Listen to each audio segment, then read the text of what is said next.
Okay, good morning, everybody. We're going to go ahead and get started with our media availabilities today. We are joined by Kyle Larson, driver number 5, Hendrick Motorsports Chevrolet. We'll go ahead and open up the questions. Please raise your hand, and we'll get a wireless mic to you. Go ahead and start up front with Zach, and then we'll work our way over to Bob and Jordan. Zach Sterniolo, NASCAR.com. Kyle, obviously the high line here is talked about every time we come here. Why is it so important to be able to run the wall well here? I don't know. I mean, for me, it is. It's important. It seems to be how I've figured out how to go fast here. But you got to be comfortable against the wall, and I know there's a lot of drivers that aren't that comfortable against it. So that gives guys like myself and Reddick, an advantage when we come here. So, yeah, I don't know. It's just seems like with the next-gen car, it's a little bit easier to run, to pack air against the wall. So, yeah, it was a big advantage last year on the long run, and hopefully we've gotten our car better on the short run, but still really good on the long run like we were last year. How has it translated to speed, just being able to carry that up top? Well, I don't know. I mean, I think just it's obviously a longer way around, but you can get to the gas so early. As long as you've entered high enough, you can get to the gas early and just build that momentum, and the lap time just compounds from there. So I know last year there was points of the race on very long run where we'd be like 3/4 of a second faster, and it's just from being able to enter with a lot of speed and then carry a lot of speed on exit. Go up here to Jordan, and then Bob. Jordan Bianchi, The Athletic. What is it like being a driver coming to a race where you want to win, obviously, but your playoff, you're already set for Phoenix? Like, what is the mindset for you guys, and how does that feel when you know everyone else you're competing against has all this pressure? I don't know.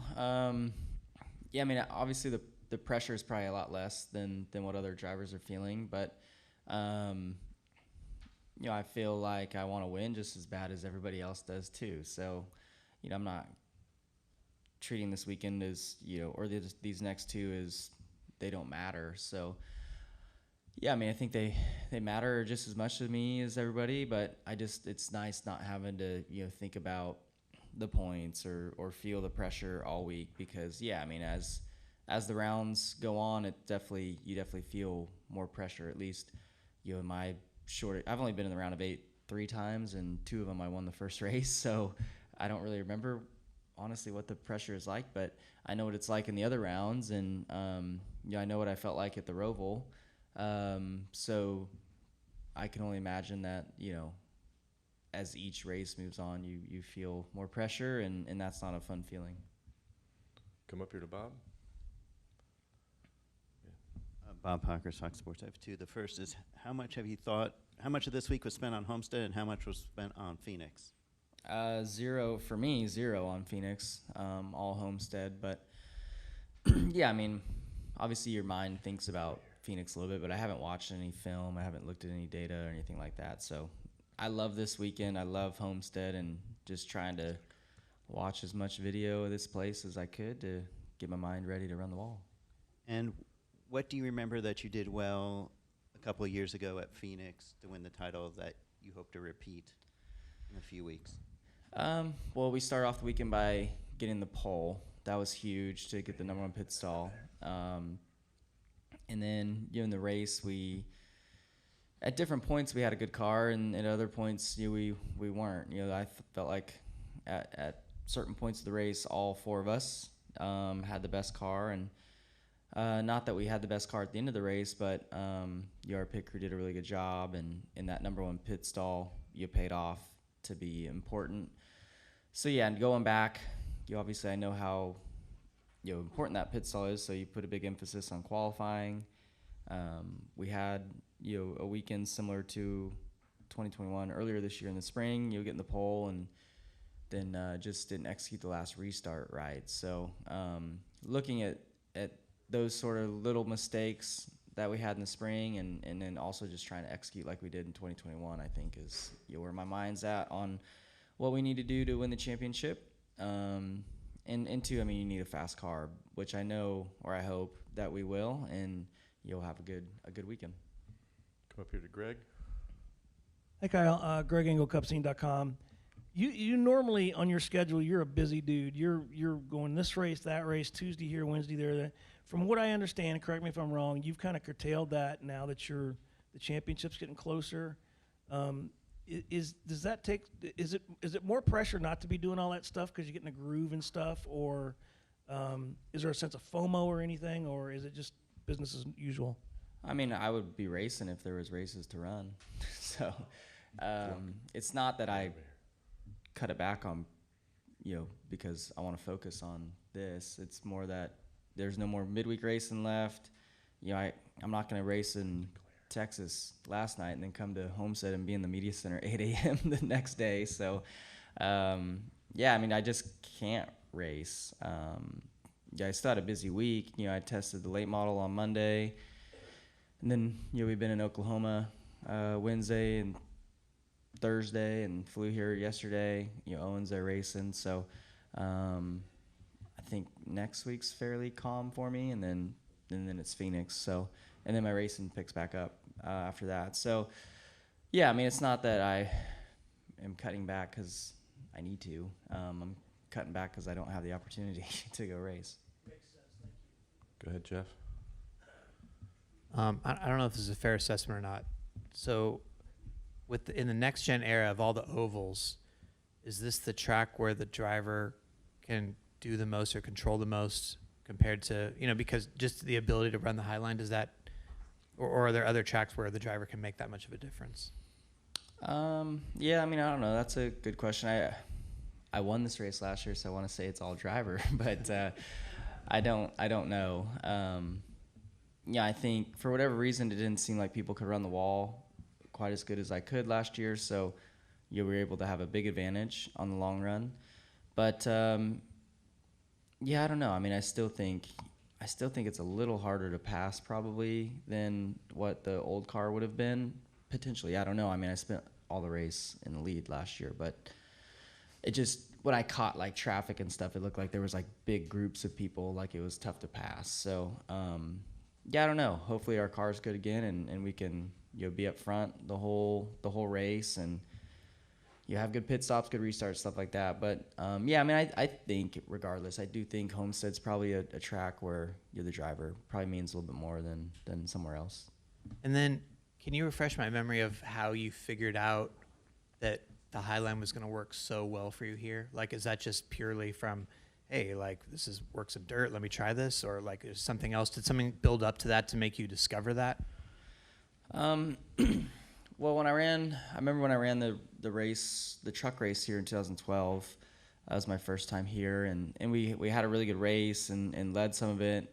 I got to battle with Kyle Busch for a little while, and we were running. I was running fairly high, and then he passed me and like stuck his hand out the window and told me to get higher. So I just started running as high as I could, or at least at a point in the corner. I would get really close to the wall, and then once you do that a few times, you can feel the effect that the right side of the car has against the wall.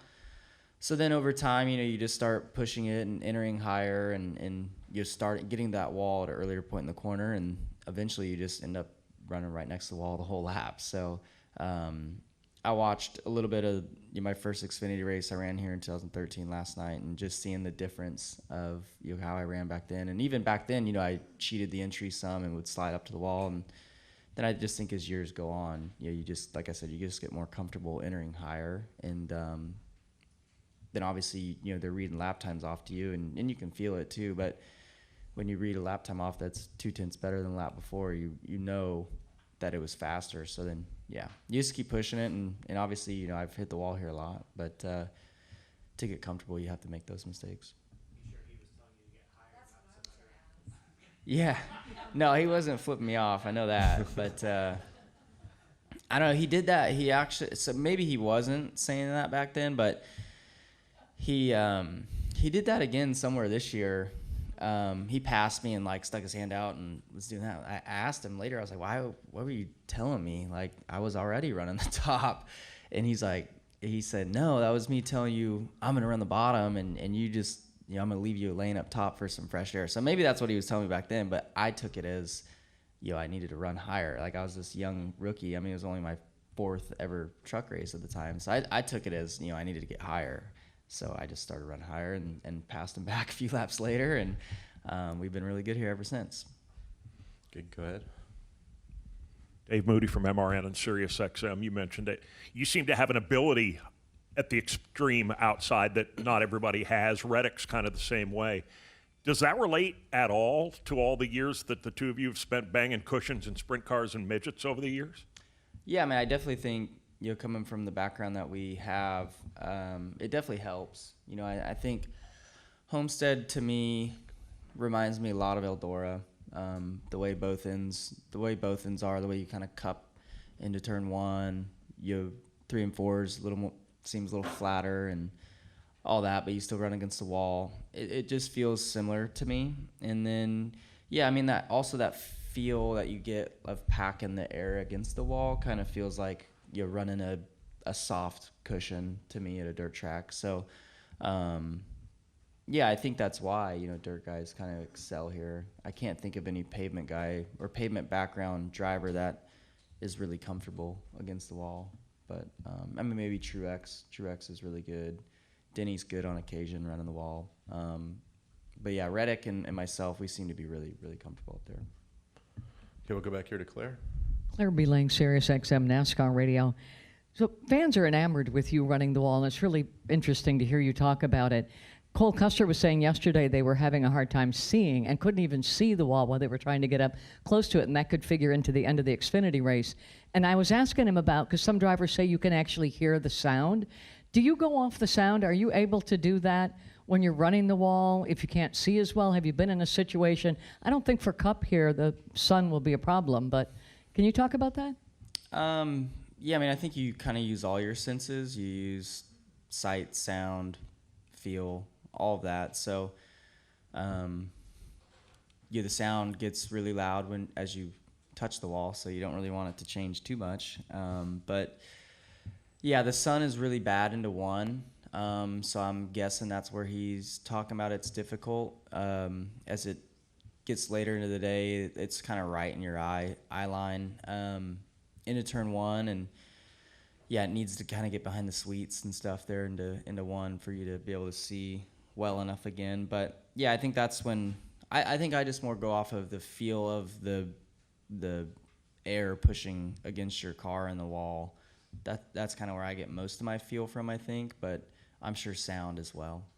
And at this stage, because, we give you a lot of credit for how good you are at that, how often in your mind are you completely sure that you're there at that line and not going over? And how many times would you take a chance when you're running the wall to get ever so much closer? Or are you pretty much sure now, given all the things you've told us? Well, I mean, you still get into the wall. Like last year, I mean, I ran next to the wall, the whole race basically, and you scuff it a little bit here and there. It's less of a penalty now to scrape the wall as it was with the old car. The bodies are so tough. So that allows you to be a little bit more aggressive with how close you get to the wall, I feel like.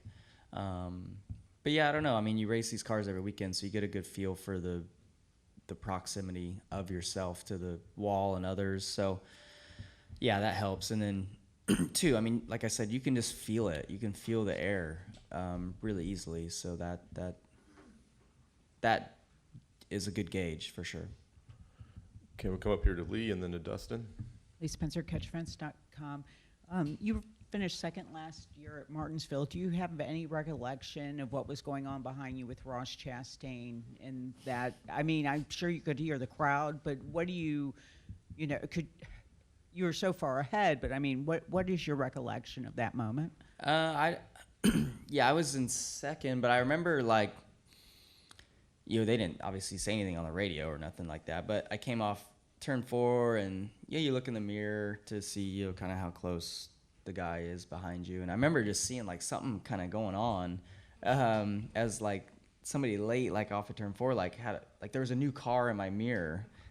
So that's kind of all I really remember from that. And then you get to see the replay and all that. So yeah, that was crazy for sure. And you know, I'm sure we'll see the highlight of it a million more times as we lead into Martinsville. But yeah, that was definitely wild. Okay, come over here, Dustin. Dustin Long, NBC Sports.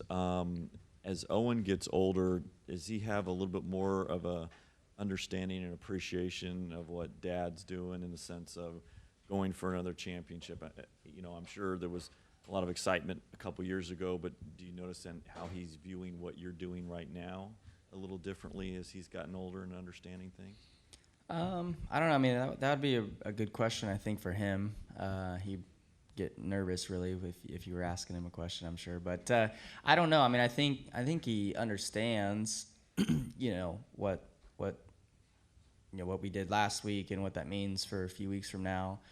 But I don't know if he thinks it's like cool. I don't know if he like I don't know what he thinks about it. But I know he knows that, you know, we get to race for another championship and all that. And even Audrey, I think, you know, she was 3, and she's, you know, sees the pictures of her sitting in the trophy and all that. Like, even she understands, I think, what that race means a little bit, but maybe not quite to the magnitude that, you know, all of us think that race is, or what a championship really, you know, means to somebody. But yeah, I mean, I think as he gets older, as, you know, all my children get older, they'll understand a little bit more. But I think when a kid's that young, like, Dad's not really that cool yet. So I think as they get older, they can really appreciate even more. So does that mean with Owens Racing, does he, if you give advice and then somebody else gives the same advice, he's more likely to listen to the other person? Oh, yeah, he doesn't listen to me at all. I don't even talk to him anymore at this point at the races. He usually does better the less I talk to him. So, yeah, I don't really talk to him a whole lot at the races. I kind of just stay out of everything. And one other thing, you were talking to Bob's question earlier about the things that you learned did well at Phoenix. Are there things, even with the success of 2021, that you'll look to go back and change this time around to it works better in your schedule, do something better, and that from that learning experience? No, I mean, I feel like the whole week was a great experience. Last time, you know, it's your first opportunity at championship, so you want, like, yeah, there's a lot of friends and family coming and all that, and that was really special to me, and basically the same group of people are already planning on coming, you know, this trip. So yeah, I mean, you hang out with them and, you know, grab dinner and all that. I mean, trying to treat it as a fairly normal week and not trying to distance myself from my friends and family. So yeah, I mean, I plan on doing basically the same stuff I did last time. So yeah, I mean, I'm curious how media week will be different, stuff like that, you know, that I think will be a little bit different, you know, where that location is, stuff like that around the city. But yeah, you know, my friends and family are really important to me, so it was awesome that they were there last time and we got to celebrate afterwards, and, you know, I'm happy that they're coming back, and, you know, hopefully we get to celebrate again later in the night. Okay, we'll come up here to Zach, and then Jordan. Going back to that championship race in 21, a lot of I think 4 of the 5 pit crew members on your team today were pitting your car back then. To see them kind of be able to continue to be an elite crew despite the change from the 5 lugs to the single lug, how important has that been to the success of this 5 team? And is there any kind of bond that you have with those guys, being that they've been on your car for so long now? Yeah, I mean, and they've been in the sport for a long time, even before I got in the sport. So I'm not sure how many championships a few of them have, but it's got to be a lot, you know, because they were on Jimmy's team as well. But yeah, no, this year for sure they've done a great job. 2021, they were the best pit crew all season. This year they've been in the top 2 or 3 all season.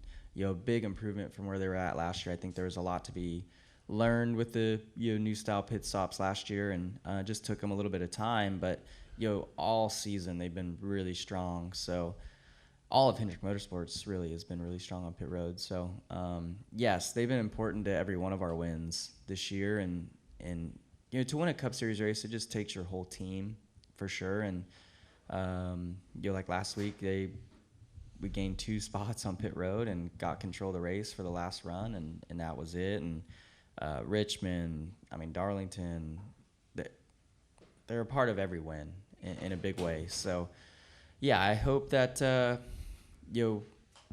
we can continue that. I think what I like the most about them is they're the best when it matters, at the end of the race. So that's really important to win these races.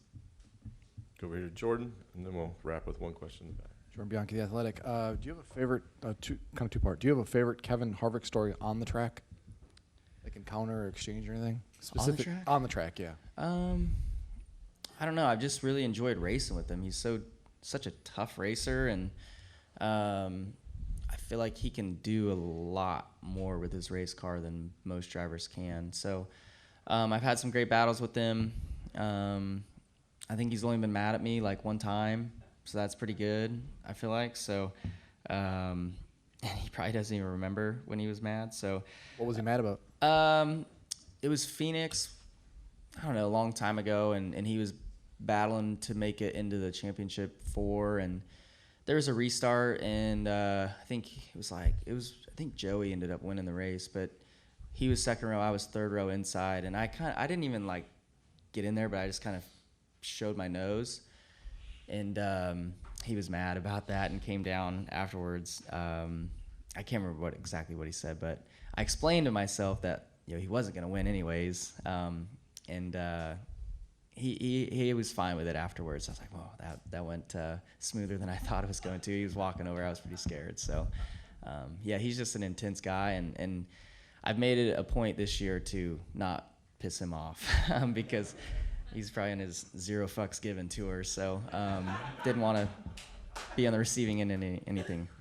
And then off the track, favorite story with Kevin? Off the track, I just really appreciate and pay attention to how great of a father he is. How dedicated he is to Keelan for sure, but even his daughter Piper, you can tell that she's a daddy's girl, and Audrey is a daddy's girl, or daddy's girl as well. So, watching him balance all that, and I feel like his kids are very well behaved and very mature for their ages. So, just try to pay attention to how he parents and put a little bit of that into my parenting as well. Okay, we've run out of time, so Kyle, thank you for coming in. Have good luck this weekend. Yeah, thanks. Okay, we'll go ahead and keep our media availabilities going. We're joined by Denny Hamlin.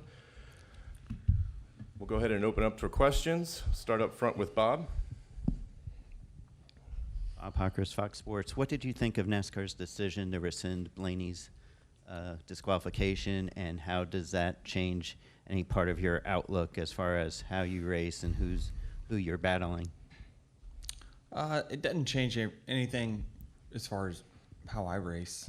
I think that's just a different sidebar, but it was the right call. Even my crew chief mentioned that it was the right call at the time. So I think they saw it coming, and so it's good that they got it right for sure. Okay, we'll come over here to Lee, and then Claire. Chris Gapehart basically said that you were hail meloned last year, and I'm wondering what you remember about what Ross did on the final lap at Martinsville. I don't remember anything about it except for what I was trying to do. And at the time, I just they were counting me off as I was. As far as I could remember, we were dominating the race, and then we had a bad pit stop.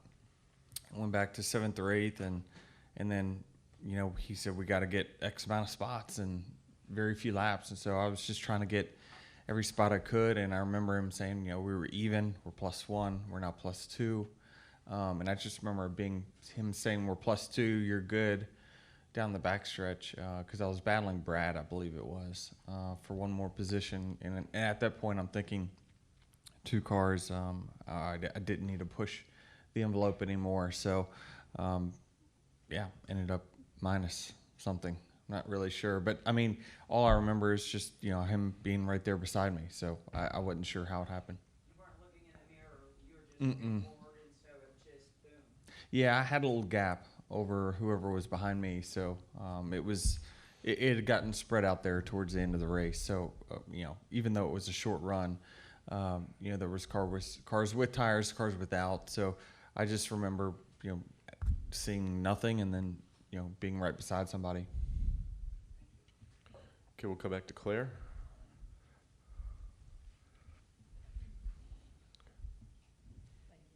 Claire Beelang, Sirius XM NASCAR Radio. Most fans, if they were extremely lucky, might get a ride along at a racetrack, but probably not. And as they watch you run high against the wall here, it is probably out of the understanding for the average person to understand how you do that and what makes it possible. And you probably are one of the really good ones at doing it. Talk us through what that's like here, what you gauge, and how close you think you are to going over the edge. Yeah, I mean, certainly the closer you can get with a certain amount of speed, it's advantageous. It just, there's a little bit of a buffer there with the air that allows the car to stay right there off of it, but then there's also a bubble you can burst, and then it goes if you crush it too soon, and then you go into the wall. So it's definitely a very fine line. A lot of it is also depending on the body of the car. Some bodies or it makes it advantageous to do that because of the way air wraps around the car. So it's just it definitely changes Xfinity and Cup. It's all different, but certainly it seems like the trend has been that it is at this track in particular being such low grip that the top line and using that air buffer gives you the extra amount of grip enough to where it's always usually the fastest line if you can do it right. There's other times that you have to wait to do it too. You can't just jump there right on lap one. It's not going to be the fastest until the lap time reaches a certain time. So it's definitely a game of that. And we saw just kind of last year, it didn't get going until a certain amount of time. So you got to be able to work around other lanes as well to be good. Would you put yourself in the category of, say, Kyle Larson or Tyler Reddick and being able to run up the high line near the wall, and how much better you think you are at it now? I mean, I've had some I've had some wins here, Darlington, all tracks where you run on the wall. I think I'm better than average, but certainly not at the level that I feel like those two guys are in particular. They're willing to take a little bit more risk than I am. It just kind of depends on the scenario as well. Certainly when you're going down to the end of the race and you need some spots here and there, you're willing to push it a little bit more. I just manage risk a little bit differently, and so I'm not willing to fight for that little extra inch there to try to gain, a really small amount of lap time. If I can make that lap time somewhere else, I'll do that. So, there's certain guys that are just a little better. Go ahead. Jared Haas with FrontStretch.com. There was a racers forum this past weekend with Jeff Gordon, Brad Keselowski, and Jeff Gordon said that teams need to be more invested with themselves. With you being an owner and a driver, do you think the return on investment is more with the team, focusing on the team, or the driver itself? Yeah, I mean, I'm not really sure the context, the whole context of it, but it sounds like he wants the teams to resonate with the fans. Yeah, he wants fans to resonate with the teams more than with a driver. Yeah. Good luck. I don't think that's going to happen. It just doesn't. I think that our fans really latch on to a driver. It seems like it's always been that way. I think that there'll be generally Hendrick Motorsports fans or Gibbs fans, but there's just not that many in order. It's just different. It'll be very, very tough to make that happen. And what kind of campaign would it take to make that happen? I'm not sure, but the drivers are the stars, and that's where our fans are going to resonate too. Thank you. Go up here to Jordan. Jordan Bianchi, The Athletic. Do you have a favorite on-track Kevin Harvick story? I mean, every time I try to think of one, it was definitely not in my favor. That's for sure. Just kind of the battles we've had.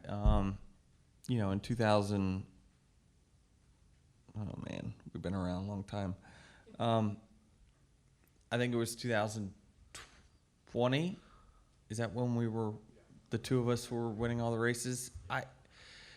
We had so many 1-2 battles in that year. I think one in particular, the Loudon one, was really interesting because, he knew what I was thinking, but I thought I was playing a chess move ahead of him, and he clearly was onto it. The way we kind of battled there at the end, it was a lot of fun, and certainly, gained a lot of respect for him as a driver. Off the track, favorite story, away from the track. Gosh, I haven't had a lot of interactions with Kevin off the track, but one would be kind of when I was vetting Kurt with some of his previous teammates. I went to lunch with Kevin and just talked with him a little bit about, and this was we were only 1 year into our team, or getting close to 1 year into our team, and just talking business and stuff with him, and kind of stuff that he'd learned with KHI when he had it.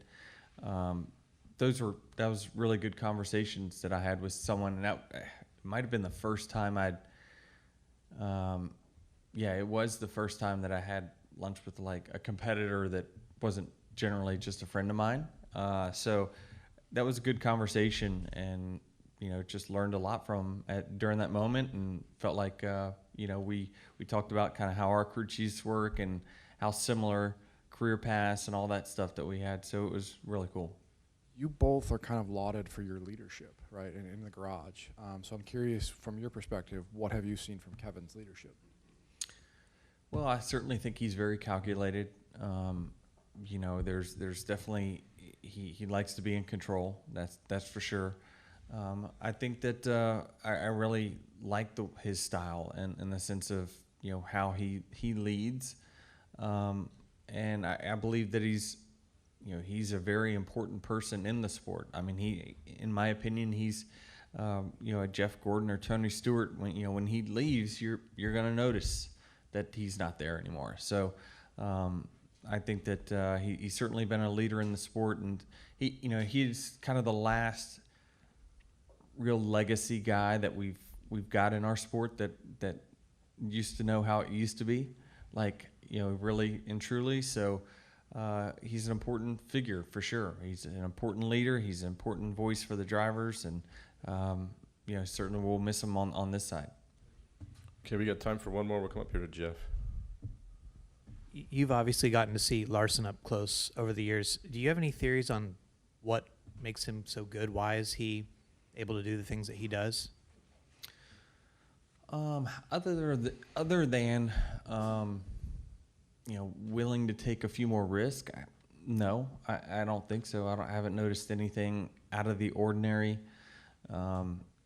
There are some very minor things here and there, but I mean, obviously nothing I would share publicly, because why would I tell, if I study, why would I give out my information to others? So there's nothing that jumps off the page. No, there's nothing obvious that's a lot different. There's just a couple real small things that are. Okay. Denny, thanks for coming in. Thank you. Good luck this weekend. We'll go ahead and open up our media bullpen now. We'll draw several drivers from the